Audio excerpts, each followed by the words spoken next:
Coucou à tous, bienvenue dans la cabane des cartes. Alors, suite à des questions que des gens m'ont posées en privé, en message et tout ça, je voulais répondre à 2-3 questions. Pourquoi je préfère la prise de rendez-vous via mon site internet de prise de rendez-vous. Tout simplement parce que j'ai mis une option, j'ai mis un blocage sur ce site où en fait on ne peut pas reprendre rendez-vous à moins de 15 jours. Je trouve que c'est plus sain, je trouve que ça empêche peut-être une certaine forme de dépendance. La seule façon d'avoir un travail avec moi plus régulier, c'est de faire ce que j'ai appelé un voyage du fou, où les 22 arcanes vont se présenter tour à tour dans vos tirages. Donc en fait, ça fait 22 tirages en tout. À la cadence de 2 tirages par mois. Mais là, par contre, c'est un travail d'exploration de vous, d'exploration de vos outils, de développement personnel. Et donc, c'est pas une question que vous voulez, vous, travailler, explorer, pour savoir comment faire, comment ça va se passer et comment adapter au mieux pour que ça aille vers ce que vous souhaitez. Donc, les voyages du fou, par contre, c'est vraiment une démarche de travail sur soi. Là où des tirages sur des choses qui vraiment vous occupent énormément l'esprit, j'ai mis une limite. À partir du moment où j'ai créé le site, pour éviter, pour vous prémunir d'un phénomène de dépendance. Après, si vous avez une dépendance au sucre et que vous vous gavez constamment de bonbons, vous n'allez pas reprocher aux fabricants de bonbons ou au supermarché de vous avoir rendu diabétique. Donc, ce que je veux dire, c'est qu'il y a aussi votre responsabilité là-dedans. Moi, je mets des garde-fous. Je refuse de faire de la prédiction pure et simple. C'est toujours dans l'optique de ce qui vous rendrait heureux, pourquoi vous n'êtes pas heureux, qu'est-ce qu'on peut trouver comme outil ensemble, qu'est-ce qu'on peut débloquer, quels sont les messages que vos teams spirituels veulent vous transmettre parfois. Ça n'est jamais juste une dose, un shoot de positivité, de joie de vivre et de paillettes sur votre vie pour que vous arriviez à continuer. Je pense qu'il y a une grande dépendance qui peut se faire à ce genre de tirage. Je pense qu'il y a une grande dépendance qui peut se faire à ce genre de pratique de la cartomancie. Pour moi, la cartomancie, c'est avant tout un outil de développement personnel. Et je trouve qu'il y a beaucoup de dérives, effectivement, sur des gens qui sont dans une grande fragilité. Et je pense que quand on est fragile, trouver une oreille, trouver une écoute, c'est important, effectivement. Trouver des choses qui vous remontent le moral, c'est important aussi. Mais trouver des gens qui recadrent un peu les choses et qui regardent avec vous comment vous pouvez trouver des solutions dans votre propre vie, dans vos propres ressources, c'est aller tout autant. Voilà, le tirage d'aujourd'hui, ben vous savez ce que c'est, moi pas. Parce qu'en fait, j'ai fait un petit sac dans lequel j'ai mis des papiers. Des papiers avec différents égrégores dessus. Et je vais tirer au hasard l'égrégore qui va venir nous parler aujourd'hui. Allez, hop, ça sera toi. Ce sera l'égrégore de la joie. La joie. Une ode à la joie, peut-être. Avec quoi on va faire ça, du coup? Qui veut travailler avec la joie? Je vais demander à mes jeux. Alors, qui veut travailler avec la joie? On a le Créature Starro, le Squid Cake et Poupou. Qui veut travailler avec la joie? Ah ben voilà. Et le Dreaming Way. Voilà, donc si ce tirage vous intéresse, faites vos choix entre le groupe 1, le groupe 2, le groupe 3. On complétera bien sûr avec des cartes d'oracle, tout ça. Enfin, voilà. Je vais voir comment l'envie se fait, comment le tirage se fait. Et puis, comme d'habitude, je reproduirai à peu près le tirage qui se sera fait au fur et à mesure avec le groupe 1, avec les 2 groupes. On se retrouve dans vos groupes si ça vous intéresse. C'est parti! Allez, groupe 1, on est parti avec le créature tarot. On va regarder quel message il veut vous donner, en fait. L'égrégore de la joie. Qu'est-ce qu'il a envie de vous transmettre, l'égrégore de la joie? La joie, c'est quand même... je le vois pas comme... je le vois pas comme quelque chose de construit.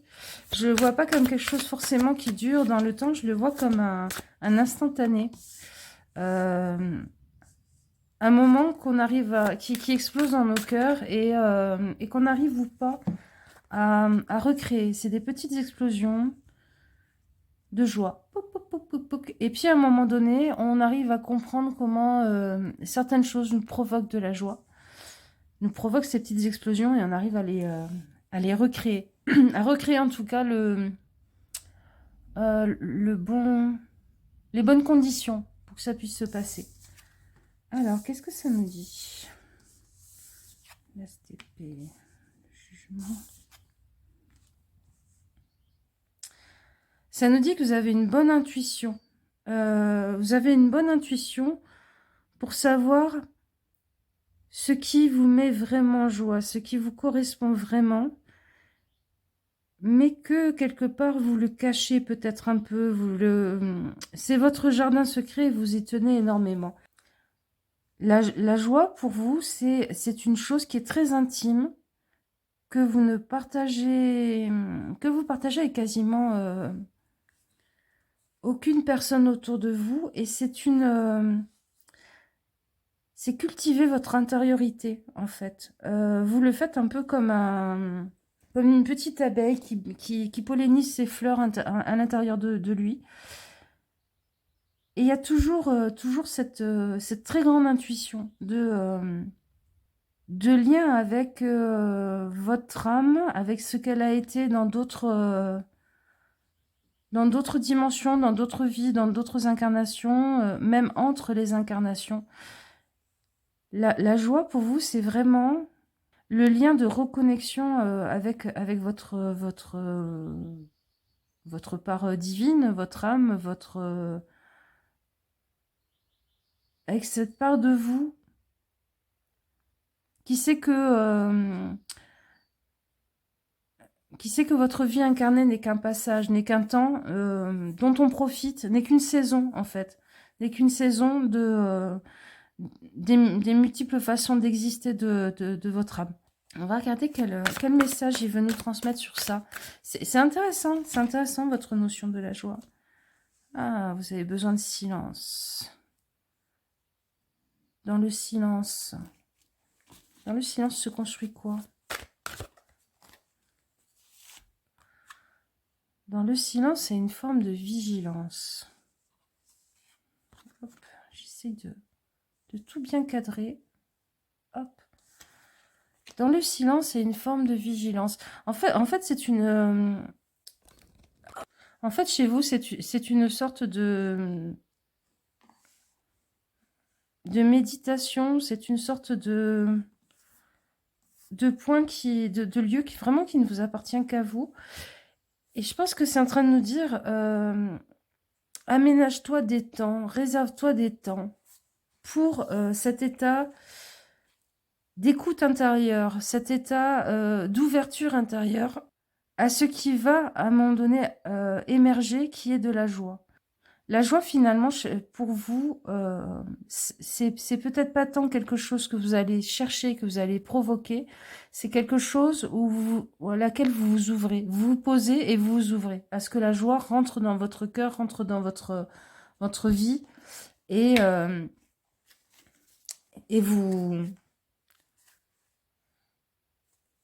vous invite dans la danse. Ouais, vous invite dans la danse. Qu'est-ce qu'on a d'autre? Ouais, c'est vraiment un rapport au cosmos. Hein. Regardez, on a l'humilité avec toutes ces planètes et tout. C'est presque une prière, en fait. La joie est une forme de prière, je pense, pour vous. C'est c'est peut-être même... vous savez, les bouddhistes estiment qu'il y a différentes voies. Bon, après, c'est une notion qu'on retrouve dans pas mal de traditions. Il y a différentes voies de travail pour aller vers ce qu'ils appellent l'illumination, la sortie du samsara et tout ça. Il y en a certains, ça va être la rigueur, ça va être le travail. Il y en a d'autres, ça va être l'enseignement, le fait de partager des savoirs. Il y en a d'autres, ça va être la vacuité, l'expérience de la vacuité, l'expérience euh, de la compréhension, de la mise en lien de tout ce qui est, et ce qui a été et ce qui sera sur nos plans d'existence. Et il y en a d'autres, c'est la joie, l'émerveillement. Et vous c'est ça, votre voie spirituelle passe par la joie. C'est une mystique de la joie que vous avez. Ouais, c'est un éveil. C'est un éveil, mais c'est magnifique. Donc en fait, la joie est en train de vous dire coucou, je te reconnais, tu fais partie de ma team, tu fais partie de ces gens qui m'ont choisi comme chemin d'éveil, qui vibrent ma vibration pour pouvoir aller sur le chemin d'éveil. Et je t'accueille et je te reconnais pleinement dans ma famille vibratoire. Qu'est-ce qu'elle a envie de vous dire, donc, la joie, sur ce plan-là? Ouh, ça saute dans tous les sens, il y en a partout. Hop là, on se reconcentre. Qu'est-ce que la joie a envie de vous dire? Je sens que c'est quelque chose vers laquelle vous pourriez aller. Ah. N'hésite pas à te célébrer dans ce que tu es, dans cette joie.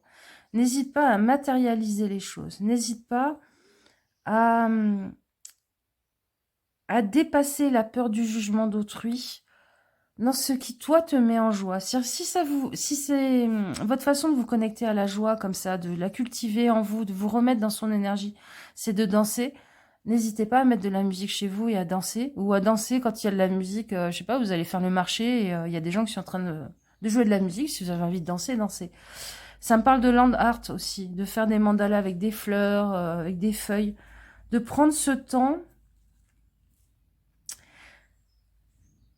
C'est un peu comme si l'égrégore de la joie, là, vous disait, dans ta pratique, dans cette connexion que tu mets en place, que tu arrives à retrouver instinctivement et tout ça, peut-être que de le mettre en acte, de le matérialiser, de le vivre à travers le corps, la matière, d'une façon ou d'une autre, ça te permettrait de lui donner encore une dimension supplémentaire.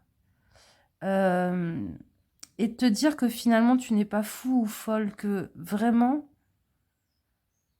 ce moment a existé dans ta mémoire, est posé dans une forêt, dans ton jardin, parce que tu as fait une œuvre éphémère, est posé dans ton atelier ou dans ton salon parce que tu as fait une peinture.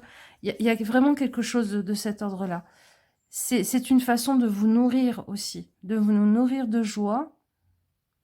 C'est un peu comme si vous encapsuliez un petit peu des petits morceaux de cette joie non humaine qui vibre au niveau du cosmos, au niveau de l'histoire des étoiles. Enfin, il y a vraiment quelque chose de cet ordre-là. Donc, n'hésitez pas aussi à vous autoriser à le poser en acte, à le poser dans la matière, dans le corps, dans les objets, pour pouvoir vraiment pleinement le célébrer. Et peut-être qu'à un moment donné, vous aurez envie aussi d'aller rencontrer des gens qui sont comme ça, mais je sens là-dessus, sur le fait de rencontrer des gens qui sont comme vous et tout ça, que ça se fera de soi-même. C'est pas vous qui irez les chercher, c'est la vie qui les mettra à un moment donné sur votre chemin. Mais oui, vous avez une mystique de la joie. Franchement, allez lire des bouquins là-dessus, cherchez des vidéos là-dessus, renseignez-vous.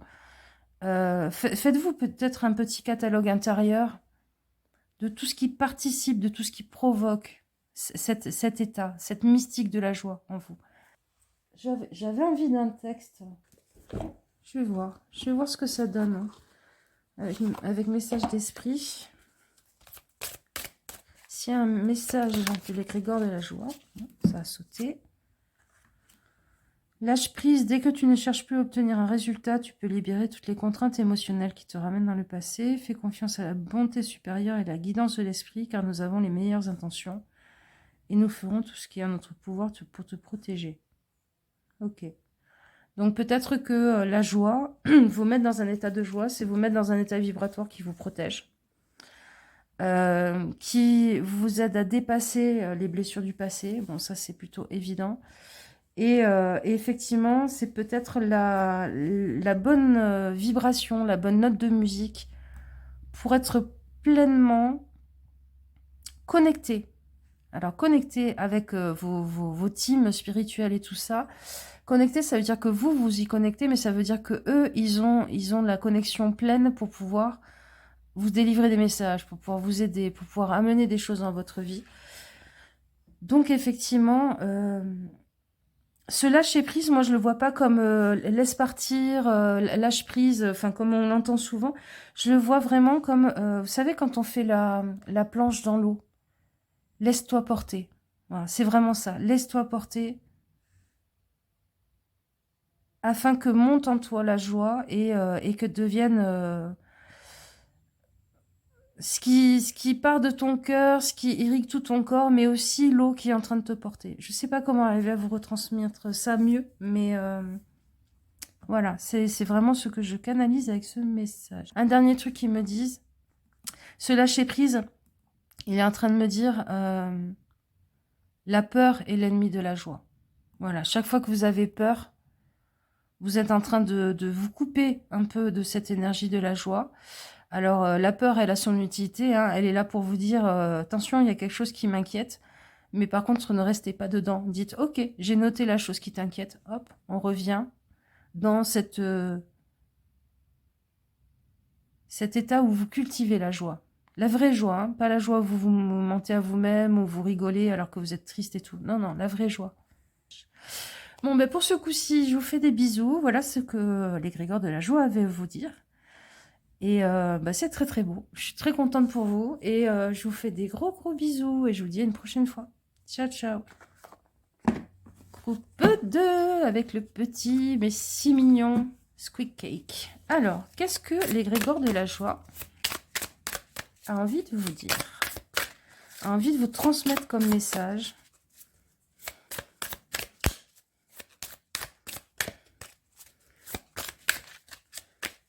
Alors, hop. Hop. Ah non, d'accord, vous êtes ensemble. Hop. Et hop. Je vais pas encore vous saouler avec, mais qu'est-ce que je trouve beau ce jeu. Il n'y en a rien que le dos. Bref, alors. Oh, l'as de coupe. Le 9 de bâton et le 6 de coin-coin. Et le 5 de denier. Ok. Alors, ils sont en train de me dire... Tu ne manques pas de joie, c'est toi qui t'es coupé de la joie. Tu es coupé de la joie. Tu ne manques pas de joie, tu es coupé de la joie. Tu es coupé de la joie, pourquoi? Parce que tu te mets beaucoup trop de soucis sur le dos, alors que ce n'est pas des choses que tu peux forcément régler là, maintenant, tout de suite. Que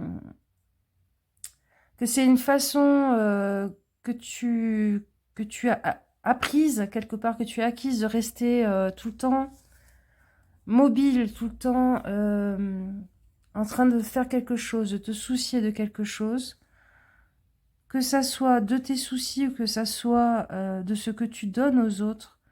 Et en fait, cette suractivation constante, émotionnelle et intellectuelle, fait que tu te coupes l'arrivée d'eau de la source de la joie. Tu empêches la joie d'exploser dans ta vie. Je pense que c'est parce que vous sentez quelque part au fond de vous par moment que ça pourrait faire comme un barrage qui craque, ça pourrait tout balayer. Ça pourrait vous faire pleurer, vous faire craquer, ça pourrait balayer, remettre en question certaines choses dans votre vie de façon assez forte. Et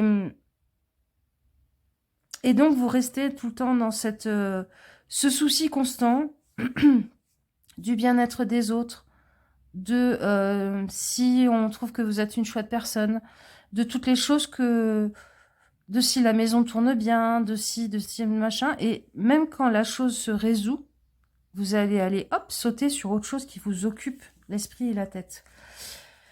Et la joie vous dit, mais moi j'ai besoin d'espace pour exister. J'ai besoin de moments où tu n'es pas constamment en train de faire le hamster qui tourne dans sa roue, qui est en train de courir d'un truc à un autre et tout, pour pouvoir... je le vois comme une résurgence, vous voyez, une résurgence qui essaye de sortir une source qui essaye de sortir de la terre, et vous êtes tout le temps en train de balayer, de traîner des meubles dessus, de hop, je mets du carrelage, ah bah non, le carrelage il me plaît plus, il y a quelqu'un qui peut se casser la figure dessus, du coup je vais mettre un tapis, du coup machin, et en fait la source ne peut jamais sortir du sol parce que vous êtes tout le temps en train de remplir l'espace, de remplir votre espace intérieur. Alors, qu'est-ce que, avec le Poésis, qu'est-ce que les Grégor de la Joie ont envie de vous dire là-dessus? Ok. Fais un peu silence. Alors ça va avec, avec l'as de coupe. Fais un peu silence, fais un peu de place. Et par rapport à cette peur de manquer, cette peur de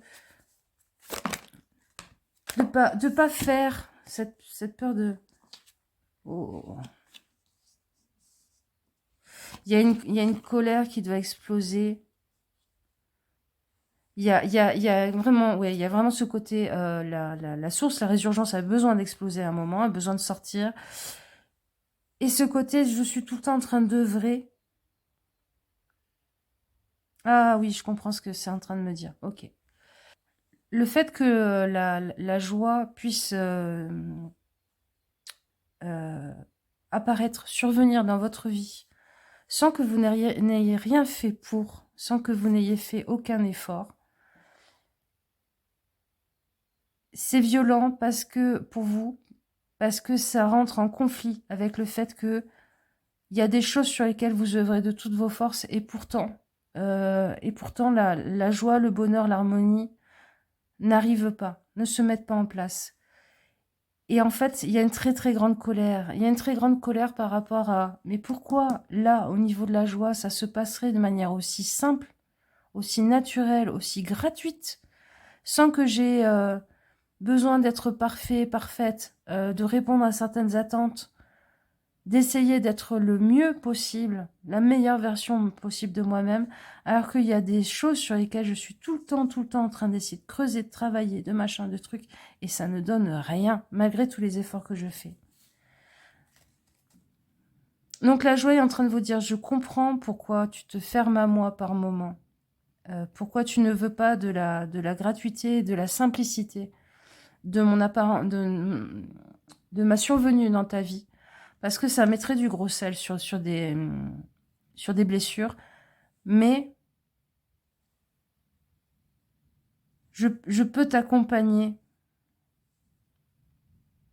Je peux t'accompagner dans la sortie de tout ce qui bouche, en fait, le tuyau, là. C'est-à-dire peut-être que ce qui va sortir en premier, c'est une explosion de rage, mais qu'après, vous serez dans la capacité de vous ouvrir et de vous autoriser la joie. La joie, c'est pas le rire, c'est pas le fait de se sentir heureux ou heureuse, c'est le fait de célébrer la vie telle qu'elle est. C'est dans votre cas, c'est l'aspect de la joie qui est vraiment l'étincelle créatrice, en fait. S'il n'y a pas de joie, il n'y a pas création de la vie, il y a pas le Big Bang, il n'y a pas les étoiles qui créent des soleils. C'est ce taux vibratoire-là de la joie dans laquelle vous êtes. Celui qui provoque, qui crée des choses, qui fait exploser des étoiles et qui crée des univers. et vous essayez d'œuvrer pour aller dans un sens, pour créer une forme d'univers et de galaxie dans votre vie, avec certaines planètes, avec certains éléments, et ça ne fonctionne pas, et vous avez la force de vie, de la joie qui arrive en contre-coup, qui vous dit, mais ça peut être tellement facile, ça peut être tellement simple, seulement il va falloir accepter la colère, la rage, les compréhensions qui vont avec, de pourquoi, même quand je fais tout pour, même quand j'essaye d'être la personne la plus gentille au monde, je ne ressens pas de joie et je n'arrive pas à provoquer des relations, des fonctionnements, des choses qui sont habitées par la joie. Pourquoi le tuyau ne veut pas aller jusque-là? On va regarder. Alors, ouais. C'est une renaissance à laquelle ça vous invite, effectivement. C'est-à-dire, tu es né dans certaines conditions, dans cette incarnation, pour apprendre certaines choses, pour avoir certaines armes que tu t'es forgées et compagnie. Naître dans un volcan, c'est pas agréable. Mais par contre, c'est dans la lave qu'on crée les meilleures armes, les meilleures lames. Et là, on vous dit, ok, accepte que je sois ton énergie de renaissance. T'ouvrir à cette joie, t'ouvrir à cette simplicité, facilité, gratuité, cette acceptation pleine de tout ce que vous êtes par l'énergie de la joie. C'est vous accorder une renaissance où vous accueillez ce que vous êtes à l'heure actuelle, comme on accueille un petit bébé dans tout ce qu'il est, imparfait, pas fini, fragile, dépendant. Ouais. Accordez-vous une renaissance. Dans la joie. La joie, c'est aussi... c'est l'étincelle créatrice de l'univers et tout ça, machin, de toute vie, mais c'est aussi l'utérus, la matrice de tout ce qui est, tout ce qui existe. En fait, là, dans votre cas, on est en train de vous dire d'essayer d'être, d'essayer de réparer, d'essayer de faire avec des choses qui fonctionnent pas. Tu te coupes de l'énergie de joie et donc de vie. Tu t'interdis de vivre tant que tu n'es pas parfait ou que tu n'arrives pas à créer ce que tu n'arrives pas à créer parce que de toute façon, ça ne veut pas. Ça ne veut pas. Donc, accorde-toi une renaissance. Qu'est-ce que ça nous donne d'autre? Ouais, métamorphose-toi. Accepte la métamorphose. Ok. Ben, on est complètement dans le message voilà, que je vous dis depuis le début. Accepte la métamorphose. C'est ce qui est douloureux, c'est d'accepter la vraie nature des choses ou des relations et d'accepter de leur lâcher la main parce que vous ne savez pas s'il y aura encore un lien d'amour, vous ne savez pas s'il y a encore une relation le jour où vous arrêtez vos efforts. C'est pour ça que vous continuez les efforts, pour conserver le lien et pour essayer de construire... c'est comme essayer de construire un barrage dans la mer, en fait. Vous mettez des cailloux, puis les cailloux sont emportés, puis de toute façon la mer elle passe quand même. C'est impossible. C'est impossible. Et là, la joie vous dit, accepte la gratitude, la plénitude, l'acceptation totale de tout ce que tu es, la célébration totale de tout ce que tu es dans mon énergie, pour renaître, pour t'accorder une renaissance, pour accoucher de toi-même. Quand on accouche de soi-même, on laisse certaines choses dans le passé. Et on se transforme, effectivement, on se métamorphose. On va regarder un message de l'égrégore de la joie pour vous. Estime de soi. Maintenant, il est temps de t'aimer, de te nourrir et de te guérir. L'estime de soi n'est pas un simple état d'esprit qui s'apparente à se sentir bien. C'est un état d'appréciation de soi-même qui grandit et mûrit en fonction des actions que tu entreprends pour faire du bien à ton corps, à ton esprit et à ton âme. Ok. Donc là, l'énergie de la joie, l'égrégore de la joie, c'est la joie de vous-même, la joie d'être qui vous êtes, la joie d'être aussi imparfait que vous êtes, mais donc parfait pour d'autres endroits, pour d'autres pulses. D'être unique, d'être dans votre corps, d'être dans votre âge, d'être... Voilà, vous êtes en vie. Célébrez le fait que vous êtes en vie. Bon, et ben voilà les amis, j'espère que ce tirage vous aura aidé, vous aura parlé. Je vous fais des gros bisous. Et ouais, célébrez-vous. Célébrez-vous, vraiment. Ciao, ciao. Groupe 3 avec le Dreaming Way Tarot. Ça fait un moment qu'il n'a pas bossé, lui. Enfin, sur la chaîne. Je l'aime beaucoup. Je sais pas pourquoi je l'aime autant, ce jeu. Alors, qu'est-ce que l'égrégore de la joie a à vous dire? Ok, il m'en faudrait une troisième. Ne vous inquiétez pas, je vais les recadrer après. Non, il y en a trop. Oh! Elle a fait un backflip toute seule là sur le tas. Elle a fait et elle s'est remise sur le tas. Face cachée. Comme un petit dauphin qui saute. Plout. Alors, qu'est-ce que l'égrégore de la joie a à vous dire? Chevalier de coupe, 10 de pentacle, 8 de coupe.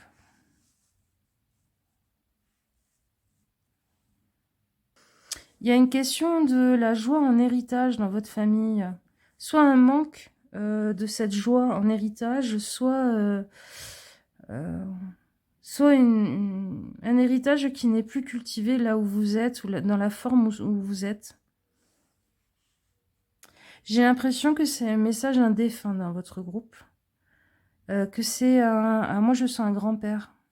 Je sens un grand-père ou un grand-oncle, enfin un monsieur qui était assez âgé, qui vous a transmis le goût de la joie, qui vous a transmis...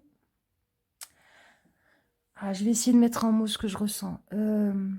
Qui vous a donné la béquille de la joie, et donc, contrairement à d'autres membres de votre famille, vous savez où aller trouver du miel, où aller trouver de la joie, et vous savez que la vie n'est pas obligatoirement salée et sans sucre toute sa vie, sans joie. Et donc, là, en fait, cette personne partie est en train de vous dire, ça peut être une grand-mère aussi pour certains, mais je sens quelqu'un de plus âgé que vous, beaucoup plus âgé. Cette personne est en train de vous dire, tu n'es pas obligé de rester avec eux qui ne veulent pas voir, qui ne veulent pas goûter. C'est pas qu'ils ne savent pas quel goût a la joie, c'est qu'ils n'ont pas voulu y goûter. Parce que moi, je faisais partie de leur vie, j'aurais pu leur faire goûter comme toi, je t'ai fait goûter. Et cette personne est en train de vous dire, tu n'es pas obligé de rester avec eux et avec elles dans cette vision, dans cette façon de vivre la vie, dans ces rapports qui sont sans joie, qui sont tristes et ternes. Tu peux aller autre part, créer un groupe social, une famille à toi, un groupe d'amis dans lesquels il y aura de la joie. Il y aura cet héritage. En gros, c'est cet héritage, ils n'en ont pas voulu. Toi, tu l'as. Va le faire fructifier. Va le faire fructifier et arrête d'essayer de leur faire comprendre ça, d'essayer de leur transmettre ou d'essayer d'être ce que j'ai été pour toi, pour eux, parce que j'ai essayé d'être ça pour eux et ils n'en ont pas voulu. Ils n'en ont pas voulu. Alors, qu'est-ce que ça nous raconte de plus? C'est très particulier votre groupe, hein. Peut-être que ça concernera peu de personnes, mais je sens que c'est hyper important pour ce défunt, pour ce groupe de défunts, de vous transmettre ça. Ouais. Va œuvrer plus loin. Va œuvrer plus loin à ta joie, à la joie. Et il y a presque cette notion de... ça n'avait pas de valeur pour eux. Et finalement, le jour où ils verront que tu réussis, matériellement, familialement, je sais pas, le jour où ils verront que tu réussis, tout à coup, ils se diront que ça a de la valeur. Mais peut-être que ce jour-là, enfin, vous verrez ce jour-là, si vous avez envie de partager ça avec eux ou pas.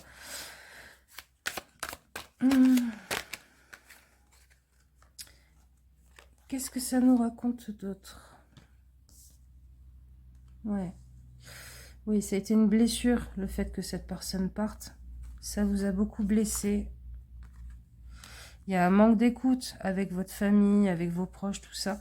Je pense que c'est aussi en train de... Cette personne est aussi en train de vous dire, cet émissaire de la joie, ce chevalier de la joie, cette magicienne de la joie, si c'était une femme, vraiment, je lui sens des titres, des titres de chevalerie, des titres de noblesse par rapport à la joie. Cette personne est en train de vous dire, ça t'a blessé que je parte. Ça t'a blessé que je décède. Mais tu ne trouves pas d'écoute auprès de ces gens-là. Donc va œuvrer pour ton propre bonheur, pour ta propre joie. Va répandre la bonne nouvelle auprès d'autres personnes qui t'écouteront. Parce que clairement, celle-là ne t'écoute pas. Qu'est-ce que ça nous dit d'autre? Oh, je sens que c'est toi. Oui. Active le vent du changement. Laisse la joie te porter. Fais-en ton bâton de marche, ton bâton de pèlerin. Comme moi, ça a toujours été le cas. Je sens dans cette activation, ça peut être de la poésie, ça peut être de la peinture, ça peut être... C'est une forme artistique. J'ai l'impression que cette personne avait une forme d'art que vous avez vraiment en tant qu'artiste. C'était pas un artiste, cette personne, mais elle a nourri cette fibre artistique en vous. Et là, elle vous dit, hop, allez, prends tes pinceaux, prends ton pinceau préféré, grimpe dessus et va, envole-toi. Envole-toi de ça, là, de ce côté très matérialiste, très ça n'a pas de valeur, c'est pas du travail, c'est nana, ninan. C'est ce genre de truc, là. Ne laisse pas tuer ta joie par ces gens. Même si ces gens, c'est votre famille et... Les valeurs que vous avez profondément en vous, la valeur de vie, la valeur d'avancer dans la vie, la valeur de réalisation de soi-même à travers ses objectifs et tout, c'est des valeurs qui viennent de cette personne et qui sont reliées à la joie. La joie est votre boussole, en fait. Votre boussole pour savoir si vous êtes sur la bonne route. Qu'est-ce que ça nous donne d'autre? Le mouvement. Eh ben voilà, regardez. Le mouvement. Pouc, pouc. Va-t'en, avance, avec l'activation, le mouvement. Ouais, move on, move on. J'ai une chanson de... Ah oui, c'est là, zoom, zoom, zen, dans ma buzz, buzz, buzz. À un moment donné, il dit move on, move on. Avance, avance, bouge, bouge. Donc, bah là, du coup, avec l'oracle de l'esprit, ça va être un message de l'égrégore de la joie, mais aussi un message de cette personne pour vous, vu qu'il est son émissaire, son héros. H-E-R-A-U-L-T. Son héros, son porte-étendard, son représentant. Alors, d'accord, il y en a... Bon, ça, on va le prendre que pour certains, certaines. Il y en a certains, c'est votre papa. Ok, il y en a certains, certaines, c'est votre papa. Vous pouvez lire la carte si vous êtes concerné. Là, je voudrais un message un peu plus... Le repos de l'âme. Ton âme a besoin d'attention. À certains moments, il est important de s'en aller pour fuir le bruit du monde extérieur, mais aussi pour trouver un endroit où ton âme peut connaître la paix et la tranquillité. Un endroit pour le repos de l'âme, c'est un temps pour se poser, réfléchir, un temps pour toi. Pour cultiver ton art, pour cultiver ta joie, pour cultiver ta boussole, pour agrandir la carte du territoire sur lequel tu vas... t'expandre, t'épanouir. N'aie pas peur d'être un aventurier de la joie. C'est ce que me dit cette carte. Hein. Et alors, l'amour d'un père, je vais vous la lire. L'amour d'un père pour son fils ou sa fille ne meurt jamais. La force qui cimente un tel amour est inquantifiable. Tu peux puiser dedans à n'importe quel moment, pour n'importe quelle raison, que ton père soit encore vivant ou non. L'amour d'un père est un des liens les plus forts que l'on puisse expérimenter. Donc, peut-être que pour certains d'entre vous, soit cette personne a été un peu comme un papa, soit cette personne, soit ce papa, dans tous les cas, cette personne a été celle qui vous a transmis la joie. Et être dans l'amour avec cette personne, être en lien avec cette personne, je pense que ça passe par la joie. L'amour et la joie sont des notions qui coexistent chez vous. J'ai le sentiment que si par exemple vous êtes en recherche de quelqu'un, ça je suis en train de canaliser les amis, hein, donc ça part dans tous les sens. Si vous êtes en recherche de quelqu'un, je pense que cette personne est en train d'essayer de vous dire aussi,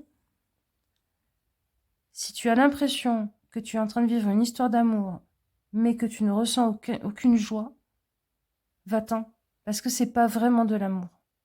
En tout cas, c'est pas de l'amour selon notre notion à nous. Parce que vous faites miroir, vous ressemblez beaucoup avec cette personne. Vous êtes son héritier ou son héritière, mais parce que justement, il y a des choses en vous qu'il ou elle a reconnues quand vous êtes venu au monde ou quand vous êtes venu dans sa vie.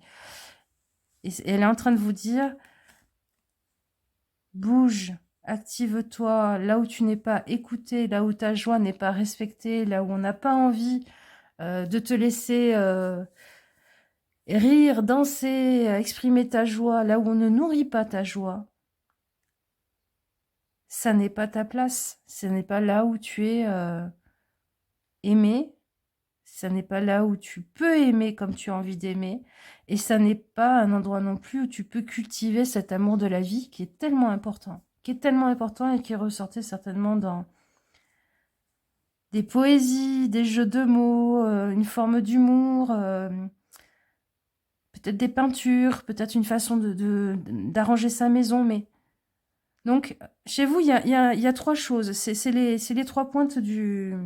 Qu'est-ce que je peux prendre pour faire votre truc? Voilà. C'est les trois pointes de votre système, de votre fonctionnement. C'est un triangle. À une pointe, on a la joie. À une pointe, on a l'amour. À une pointe, on a l'expression artistique. Si une de ces composantes manque, le système ne peut pas tourner, ne peut pas fonctionner. Voilà les amis, c'était un message de l'égrégore de la joie. C'est parti dans tous les sens. C'est bien, comme une explosion de joie. Je vous fais des gros bisous. J'espère que ça vous aura aidé. J'espère pas que ça... Enfin, je ne dis plus, j'espère que ça vous aura parlé parce que c'est un peu... rassurez-moi, ça vous a parlé. Oh, je suis utile. Oh, heureusement, nourrissez mon ego. Mais par contre, j'espère que ça vous aura aidé. Voilà, c'est plus juste comme intention. Je vous fais des gros bisous et je vous dis à une prochaine fois. Ciao, ciao!